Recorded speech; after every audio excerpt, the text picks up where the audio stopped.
ചുമ കൂടുതലായിട്ടും രാത്രി സമയങ്ങളിലായിരിക്കും. അത് അവരുടെ ഉറക്കം നഷ്ടപ്പെടുത്തുകയും പിറ്റേ ദിവസം അവർക്കൊരു ക്ഷീണം ഉണ്ടാവുകയൊക്കെ ചെയ്യുന്നു. അതുകൊണ്ട് നമ്മൾ പറയും അത് ഭയങ്കര പ്രയാസമാണ്, ബുദ്ധിമുട്ടുണ്ടാക്കുന്നു എന്നൊക്കെ. ഇനി എന്തൊക്കെ കാരണങ്ങൾ കൊണ്ടാണ് ഈ കഫക്കെട്ട് ഉണ്ടാകുന്നതെന്ന് നമുക്ക് നോക്കാം. 3 വയസ്സിൻ്റെ മുകളിലുള്ള കുഞ്ഞുങ്ങളാണെങ്കിൽ പനിക്കൂർക്കയുടെ നീരിൻ്റെ കൂടെ മഞ്ഞൾ നമ്മൾ വീട്ടിലൊക്കെ പൊടിച്ച് ഉണക്കുന്ന മഞ്ഞൾപ്പൊടിയും മിക്സ് ചെയ്ത് കൊടുക്കാവുന്നതാണ്. തിളപ്പിച്ചതിന് ശേഷം വേണമെങ്കിൽ നമുക്കൊരു ചെറിയ കഷ്ണം ശർക്കര ഇടാവുന്നതാണ്. തിളപ്പിച്ചതിന് ശേഷം ഒരു 1/2 ഗ്ലാസ് ആക്കിയിട്ട് മാറ്റിയിട്ട് ഭക്ഷണം കഴിച്ചിട്ട് 3 നേരമായിട്ട് നമുക്ക് കഴിക്കാം, കഫക്കെട്ട് കൂടിയ സമയങ്ങളിലൊക്കെ. നമസ്കാരം, ഞാൻ ഡോക്ടർ ഭാഗ്യ, Q1 ഹെൽത്ത് കെയറിലെ ആയുർവേദിക് ഫിസിഷ്യൻ. ഇന്ന് കുട്ടികളെയും അതുപോലെ പ്രായമായവരെയൊക്കെ കൂടുതൽ ബുദ്ധിമുട്ടിക്കുന്ന അല്ലെങ്കിൽ അവരിലൊരു പ്രയാസം ഉണ്ടാക്കുന്ന ഒരു അസുഖമാണ് ഈ കഫക്കെട്ട്. എന്തുകൊണ്ടാണ് അവരിൽ പ്രയാസം ഉണ്ടാക്കുന്നതെന്ന് പറയുന്നത് നമുക്കറിയാം. കഫക്കെട്ടിൻ്റെ കൂടെ ചുമ, തുമ്മൽ, ജലദോഷം, പനി എന്നീ അസുഖങ്ങളൊക്കെ നമ്മൾ കാണാറുണ്ട്. അപ്പോൾ ഈ ചുമ കൂടുതലായിട്ടും രാത്രി സമയങ്ങളിലായിരിക്കും. അത് അവരുടെ ഉറക്കം നഷ്ടപ്പെടുത്തുകയും പിറ്റേ ദിവസം അവർക്കൊരു ക്ഷീണം ഉണ്ടാവുകയൊക്കെ ചെയ്യുന്നു. അതുകൊണ്ട് നമ്മൾ പറയും അത് ഭയങ്കര പ്രയാസമാണ്, ബുദ്ധിമുട്ടുണ്ടാക്കുന്നു എന്നൊക്കെ. ഇനി എന്തൊക്കെ കാരണങ്ങൾ കൊണ്ടാണ് ഈ കഫക്കെട്ട് ഉണ്ടാകുന്നതെന്ന് നമുക്ക് നോക്കാം. ആദ്യത്തെ കാരണം അലർജിയാണ്. നമുക്കറിയാം ചില കുട്ടികൾക്കും വലിയവർക്കൊക്കെ ചില ഭക്ഷണ സാധനങ്ങളോട്, അതായത് പാലുൽപ്പന്നങ്ങൾ, മുട്ട, അവയോടൊക്കെ അലർജി ഉണ്ടാവാറുണ്ട്. അതുപോലെ ഡസ്റ്റ് അലർജി കാണാം, പൊള്ളൻ അലർജി കാണാം. ചില വസ്തുക്കളായ പെർഫ്യൂമിനോടൊക്കെ ചില ആളുകൾക്ക് അലർജി ഉണ്ടാവാറുണ്ട്. കുട്ടികളുടെ കാര്യം എടുക്കുകയാണെങ്കിൽ ഒരു 1 മുതൽ 14 വയസ്സ് വരെയുള്ള കുട്ടികളിൽ കൂടുതലായിട്ടും ഡസ്റ്റ് അലർജി ഇടയ്ക്കിടയ്ക്ക് ഉണ്ടാവാറുണ്ട്. അതിനുള്ള കാരണം അവരുടെ മൂക്കിലെ ട്യൂബിൻ്റെ കംപ്ലീറ്റ് ഡെവലപ്മെൻറ്റ് നടക്കാത്തത് കൊണ്ടാണ്. അതുകൊണ്ട് കൂടുതലായിട്ടും പൊടിപടലങ്ങളൊക്കെ അടിഞ്ഞു കൂടിയിട്ട് ജലദോഷം, ചുമ, അതുപോലെ പിന്നീട് അത് കഫക്കെട്ടായിട്ടൊക്കെ മാറാറുണ്ട്. പിന്നെ വേറൊരു കാരണമാണ് ക്ലൈമറ്റ് ചേഞ്ച്. നമുക്കറിയാം സ്കൂൾ തുറക്കുന്ന സമയം എന്നൊക്കെ പറയുന്നത് കൂടുതലായിട്ടും ഒരു ജൂൺ ജൂലൈ മാസമൊക്കെയാണ്. ഈ മാസത്ത് കൂടുതലായിട്ടും മഴ ഉണ്ടാവാറുണ്ട്. അപ്പോൾ പെട്ടെന്ന് വേനൽക്കാലത്ത് നിന്ന് മഴക്കാലത്തേക്ക് മാറുമ്പം അസുഖങ്ങൾ പിടിപെടാൻ ചാൻസ് കൂടുതലായിട്ടും കാണുന്നത് ജലദോഷം, ചുമ, കഫക്കെട്ട് ഇതൊക്കെയാണ്. പിന്നെ വേറൊരു കാരണം വിയർപ്പ് നമ്മളെ തലയിൽ കുടിച്ചിട്ട് നീരിറക്കം ഉണ്ടായിട്ട് ജലദോഷമായിട്ട് മാറാം. പിന്നീട് അത് കഫക്കെട്ടായിട്ട് വരാം, പനിക്കാം. ഇതൊരു മെയിൻ കാരണമാണ്. പിന്നെയുള്ളൊരു കാരണം എന്ന് പറയുന്നത് അസിഡിറ്റി. നമുക്ക് അസിഡിറ്റി മൂലം തൊണ്ടയിലും നെഞ്ചത്തൊക്കെ ചെറിയൊരു ഇറിറ്റേഷൻസ് ഒക്കെ വരാറുണ്ട്.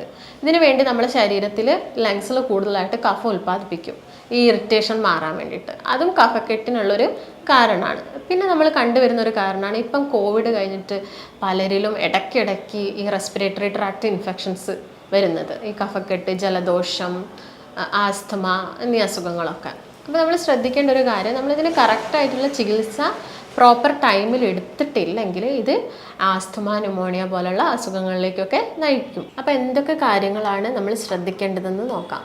നമ്മൾ രാത്രി സമയങ്ങളിൽ ഭക്ഷണം കഴിക്കുന്നത് ഒഴിവാക്കുക. അതായത് രാത്രി സമയത്തൊക്കെ കഫം കൂടാനുള്ള ചാൻസ് കൂടുതലാണ്. അതുകൊണ്ട് നമ്മളൊരു ഇൻ്റർമിറ്റൻറ്റ് ഫാസ്റ്റിംഗ് ഫോളോ ചെയ്യുക. ഇൻ്റർമിറ്റൻറ്റ് ഫാസ്റ്റിംഗ് എന്ന് പറഞ്ഞാൽ വൈകുന്നേരം ഒരു 6 മണിക്കോ 5 മണിക്കോ ഭക്ഷണം കഴിച്ചിട്ട് പിറ്റേന്ന് രാവിലെ ഒരു 9 മണിക്കോ 10 മണിക്കോ നമ്മൾ ബ്രേക്ക്ഫാസ്റ്റ് കഴിക്കുക. ഇതിനാണ് നമ്മൾ ഇൻ്റർമിറ്റൻറ്റ് ഫാസ്റ്റിംഗ് എന്ന് പറയുന്നത്.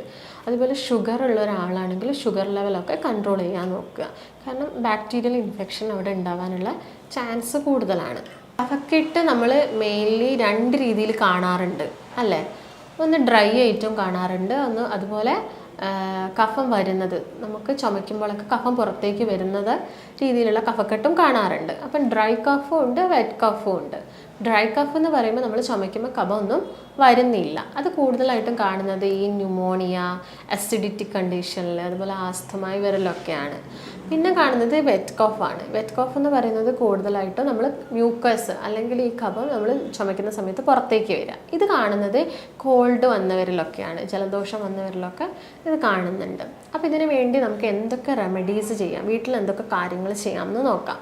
നമുക്കറിയാം, നമുക്ക് കൂടുതലായും കിട്ടുന്ന ഒരു ഇലയാണ് പനിക്കൂർക്കയുടെ ഇല. പനിക്കൂർക്കയുടെ ഇല നമുക്കറിയാം എല്ലാ പ്രായത്തിലുള്ള ആളുകൾക്കും യൂസ് ചെയ്യാൻ പറ്റിയതാണ്. അപ്പോൾ നമുക്ക് നോക്കുകയാണെങ്കിൽ ഒരു വയസ്സിന് താഴെയുള്ള കുഞ്ഞുങ്ങൾക്കാണെങ്കിൽ ഈ പനിക്കൂർക്കയുടെ ഇല നന്നായിട്ടൊന്ന് വാട്ടിയെടുക്കുക. ഒരു ചട്ടിയിലോ ഒരു ഫ്രൈയിങ് പാനിലോ വെച്ചിട്ട് വാട്ടിയെടുത്തിട്ട് അതിൻ്റെ നീര് ഒരു ടീസ്പൂണിൽ കുഞ്ഞുങ്ങൾക്ക് കൊടുക്കാവുന്നതാണ്. അതൊരു 9 ദിവസത്തോളം അല്ലെങ്കിൽ ഒരു 6 ദിവസത്തോളം നമുക്കത് കൊടുക്കാവുന്നതാണ്. അതുപോലെ 1 വയസ്സിന് മുകളിലുള്ള കുട്ടികൾക്ക്, അതൊരു 3 വയസ്സ് വരെയുള്ള കുട്ടികൾക്ക് ഈ പനിക്കൂർക്കയുടെ നീരെടുത്തിട്ട് കുറച്ച് തേനിൻ്റെ കൂടെ മിക്സ് ചെയ്തിട്ട് ഇങ്ങനെ ഒരു 9 ദിവസത്തോളം കൊടുക്കാവുന്നതാണ്. അതുപോലെ 3 വയസ്സിൻ്റെ മുകളിലുള്ള കുഞ്ഞുങ്ങളാണെങ്കിൽ പനിക്കൂർക്കയുടെ നീരിൻ്റെ കൂടെ മഞ്ഞൾ നമ്മൾ വീട്ടിലൊക്കെ പൊടിച്ച് ഉണക്കുന്ന മഞ്ഞൾപ്പൊടിയും മിക്സ് ചെയ്ത് കൊടുക്കാവുന്നതാണ്. പിന്നെ നമ്മൾ കൂടുതലായിട്ട് യൂസ് ചെയ്യുന്നതാണ് ഗ്രാമ്പു ഉണക്കി പൊടിച്ചിട്ട് തേനിൽ മിക്സ് ചെയ്തിട്ട് ഭക്ഷണത്തിന് ശേഷം 3 നേരമായിട്ട് നമുക്ക് കഴിക്കാൻ പറ്റും. പിന്നെ കുഞ്ഞു കുട്ടികളിലൊക്കെ ഈ കഫക്കെട്ടുള്ളവരിലൊക്കെ ഈ ഒരു മൂക്ക് ബ്ലോക്ക് ആയ പോലത്തെ ഒരു ഫീലിങ്സ് ഒക്കെ നമ്മൾ കാണാറുണ്ട്. ആ സമയത്ത് നമുക്ക് കരിഞ്ജീരകം ചെറിയൊരു കിഴി കെട്ടിയിട്ട് അവരുടെ മൂക്കിൻ്റെ അടുത്ത് പിടിച്ചു കൊടുക്കുകയും അതുപോലെ കിടക്കുന്ന സമയത്ത് ചെവീൻ്റെ പുറകിലായിട്ട് വെക്കുകയൊക്കെ ചെയ്യുന്നത് വളരെ നല്ലതാണ്. പിന്നെ നമുക്ക് ചെയ്യാൻ പറ്റിയൊരു കാര്യം എന്ന് പറയുന്നത് കഫക്കെട്ടിന് കൂടുതലായിട്ടും തണുത്ത ഭക്ഷണങ്ങളൊക്കെ ഒഴിവാക്കണം. അതുപോലെ മധുര പലഹാരങ്ങൾ കൂടുതലായിട്ട് കഴിക്കാതെ നിൽക്കുക. അതുപോലെ ഇഞ്ചി വെളുത്തുള്ളി, നമുക്ക് വീട്ടിൽ കിട്ടുന്ന ഇഞ്ചി വെളുത്തുള്ളി,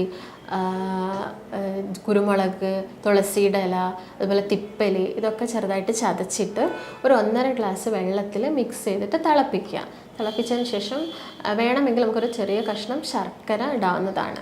തിളപ്പിച്ചതിന് ശേഷം ഒരു 1/2 ഗ്ലാസ് ആക്കിയിട്ട് മാറ്റിയിട്ട് ഭക്ഷണം കഴിച്ചിട്ട് 3 നേരമായിട്ട് നമുക്ക് കഴിക്കാം, കഫക്കെട്ട് കൂടിയ സമയങ്ങളിലൊക്കെ. ഇത്രയും കാര്യങ്ങളൊക്കെ ശ്രദ്ധിക്കുകയാണെങ്കിൽ നമുക്ക് കഫക്കെട്ടിനെ ഒരു പരിധി വരെ തടയാൻ പറ്റും. അപ്പോൾ ഈ പറഞ്ഞ കാര്യങ്ങളൊക്കെ നമ്മൾ ശ്രദ്ധിക്കുകയാണെങ്കിൽ നമുക്ക് കഫക്കെട്ട് മൂലം ഉണ്ടാകുന്ന ബുദ്ധിമുട്ടുകളൊക്കെ കുറയ്ക്കാൻ സാധിക്കുന്നതാണ്. അപ്പോൾ നിങ്ങൾക്ക് എന്തെങ്കിലും സംശയങ്ങളോ അല്ലെങ്കിൽ എന്തെങ്കിലും എൻക്വയറീസോ ഉണ്ടെങ്കിൽ താഴെ കാണുന്ന നമ്പറിലേക്ക് ബന്ധപ്പെടാം. ഇനി പുതിയൊരു വീഡിയോ ആയിട്ട് നമുക്ക് വീണ്ടും കാണാം. നന്ദി.